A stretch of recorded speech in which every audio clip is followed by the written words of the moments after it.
Hello, good morning, नमस्कार। सभी का स्वागत है स्पिरिचुअलिटी मैटर्स अध्यात्म की ओर मेरे इस चैनल पे। आई होप सब अच्छा कर रहे होंगे, सब अपनी लाइफ को एंजॉय कर रहे होंगे, गीता सत्र का आनंद ले रहे होंगे और इस गीता ज्ञान से बहुत कुछ सीख रहे होंगे। मैं ये उम्मीद कर रही हूँ ये गीता ज्ञान आपके जीवन में बहुत सारा परिवर्तन लेकर आ रहा है, आपको सन्मार्ग से जोड़ रहा है, अध्यात्म के बारे में बहुत सारी जानकारी दे रहा है। अध्यात्म क्या है, इससे क्या लाभ है और इस दैनिक जीवन जो हम जी रहे हैं इसमें कितनी महत्ता है। ठीक है, तो अभी तक हमने 30 श्लोक कर लिए। अध्याय दूसरा चल रहा है श्रीमद् भगवद गीता का। आज 3 और श्लोक लेंगे और फिर ये क्रम आगे बढ़ता रहेगा। ठीक है, शुरू करते हैं आज का सेशन। Let's get started. स्वधर्मम अपि च अवेक्ष न विकम्पितुम अर्हसि धर्म्यात् ही युद्धात् श्रेया अन्यत् क्षत्रियस्य न विद्यते।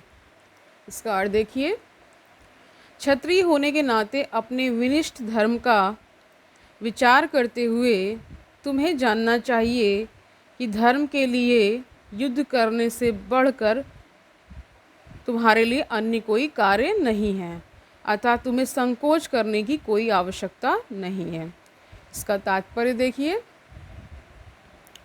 सामाजिक व्यवस्था के 4 वर्णों में द्वितीय वर्ण उत्तम शासन के लिए है और क्षत्रिय कहलाता है।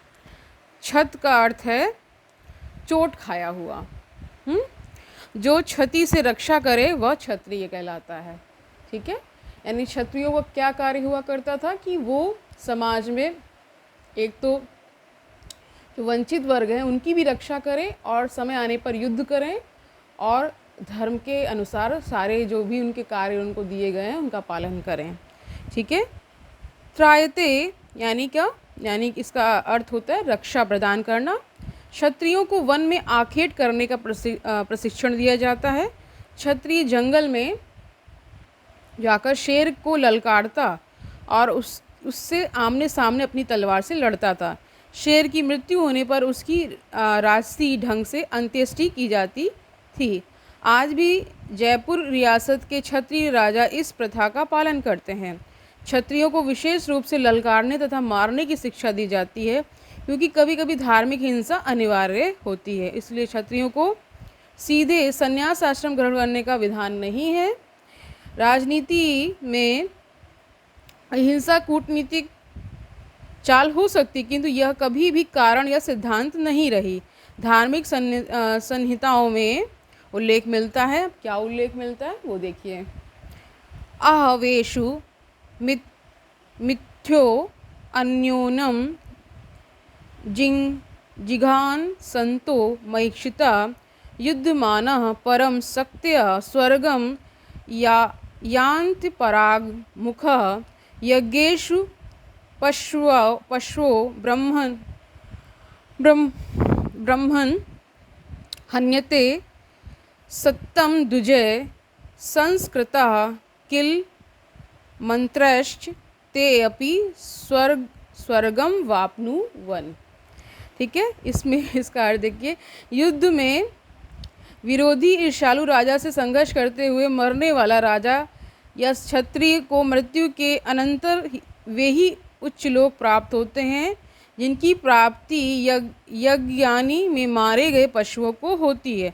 अतः धर्म के लिए युद्ध भूमि में वध करना तथा याज्ञिक अग्नि के लिए पशुओं का वध करना हिंसा कार्य नहीं माना जाता, क्योंकि इसमें निहित धर्म के कारण प्रत्येक व्यक्ति को लाभ पहुंचता है और यज्ञ में बलि दिए गए पशु को एक स्वरूप से दूसरे में बिना विकास प्रक्रिया के ही तुरंत मनुष्य का शरीर प्राप्त हो जाता है। इसी तरह युद्ध भूमि में मारे गए क्षत्रिय यज्ञ संपन्न करने वाले ब्राह्मणों को प्राप्त होने वाले स्वर्गलोक में जाते हैं।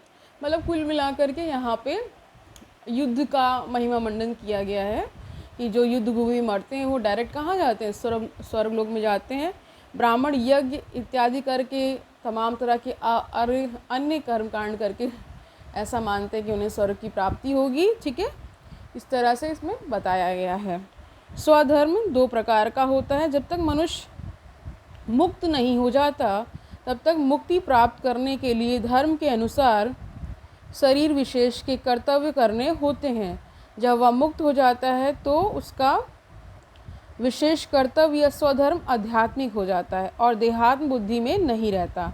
जब तक देहात्म बुद्धि है तब तक ब्राह्मणों तथा क्षत्रियों के लिए स्वधर्म पालन अनिवार्य होता है। स्वधर्म का विधान भगवान द्वारा होता है, जिसका स्पष्टीकरण चतुर्थ अध्याय में किया जाएगा।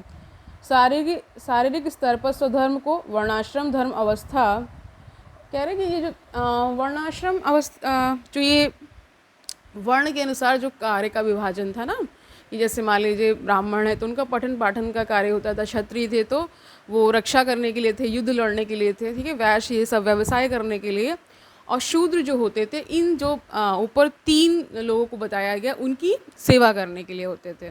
तो ऐसा नहीं है कि यहाँ पे शूद्र को निकृष्ट दृष्टि से देखा जाना चाहिए, बल्कि देखिए सर्विस क्लास जो है वो शूद्रों की मानी गई है और कहा भी गया है कि जो सेवा करता है वो मेवा पाता है।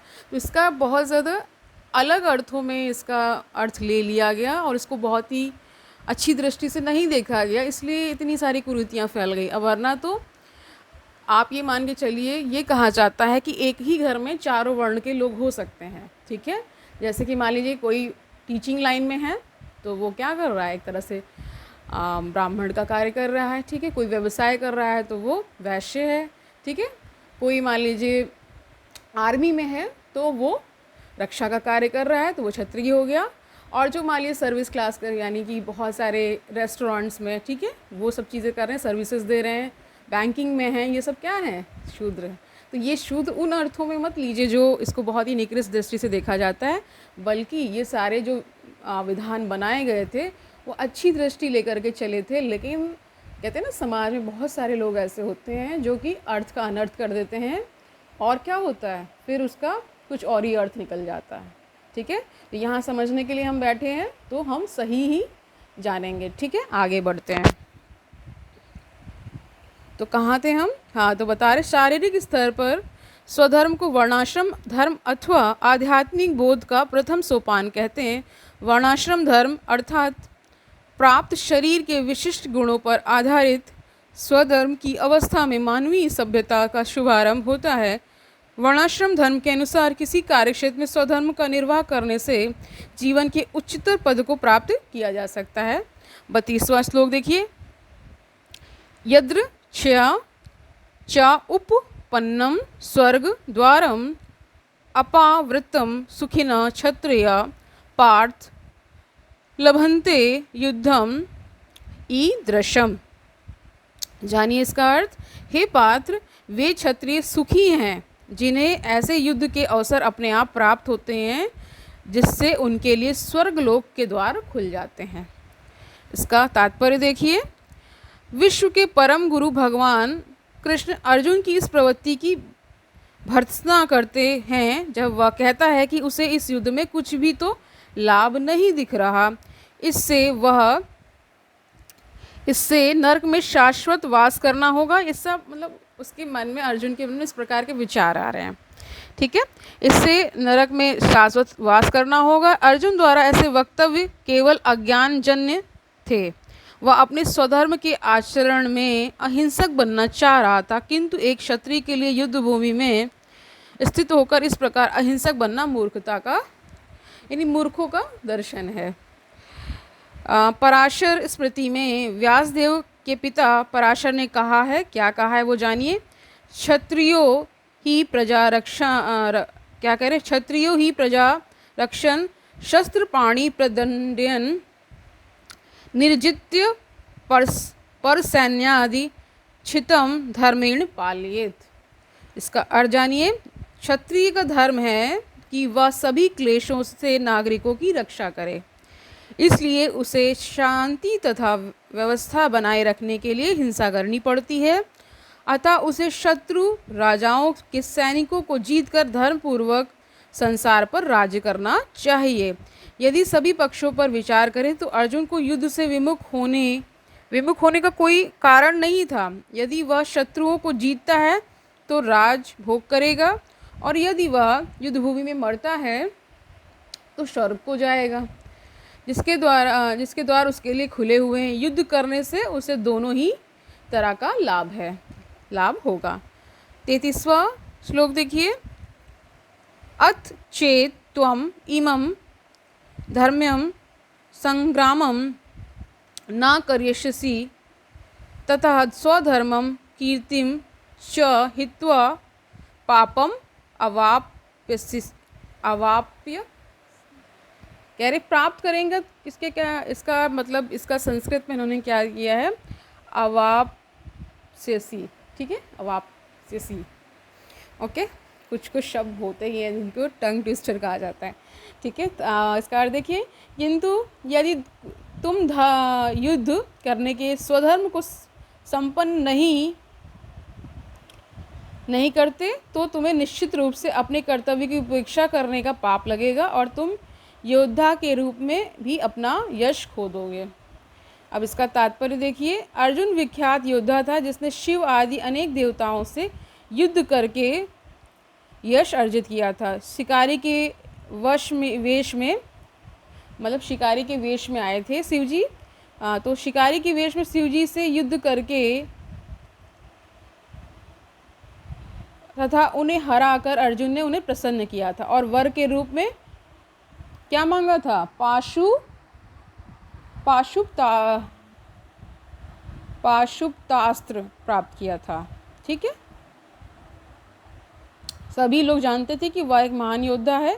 स्वयं द्रोणाचार्य ने उसे आशीर्वाद दिया था और एक विशेष अस्त्र प्रदान किया था जिससे वह अपने गुरु का भी वध कर सकता था। इस प्रकार वह अपने धर्म पिता एवं स्वर्ग के राजा इंद्र समेत अनेक अधिकारियों से अनेक युद्धों के प्रमाण पत्र प्राप्त कर चुका था। किंतु यदि वह इस समय युद्ध का परित्याग करता है तो वह न केवल क्षत्रिय धर्म की उपेक्षा का दोषी होगा, अपितु उसके यश की भी हानि होगी और वह नरक जाने के लिए अपने मार्ग तैयार कर लेगा। दूसरे शब्दों में, वह युद्ध करने से नहीं अपितु युद्ध से पलायन करने के कारण नरक का भागी होगा। ऐसा कहा जाता है अगर युद्ध भूमि में आप पीठ दिखाते हैं उसे बहुत ही अपमान की दृष्टि से देखा जाता है। ठीक है, अगर युद्ध भूमि में गए हैं या तो जीत कर आइए या फिर वीरगति को प्राप्त होकर आइए। ठीक है, तो आज के लिए इतना ही रखते हैं, कल मिलते हैं, कल बाकी के श्लोक देखेंगे हम। ठीक है, बहुत सुंदर ज्ञान हमें मिल रहा है और इस ज्ञान से हम बहुत लाभ उठा रहे हैं। तो कल मिलते हैं, तब तक के लिए खुश रहिए, आनंद से रहिए, आनंद फैलाइए लोगों में। ठीक है, अपने आसपास अच्छा वातावरण रखिए जिससे कि आपको भी शांति की अनुभूति हो सके। कल मिलते हैं, तब तक के लिए ओ हरि ओम तत्सत।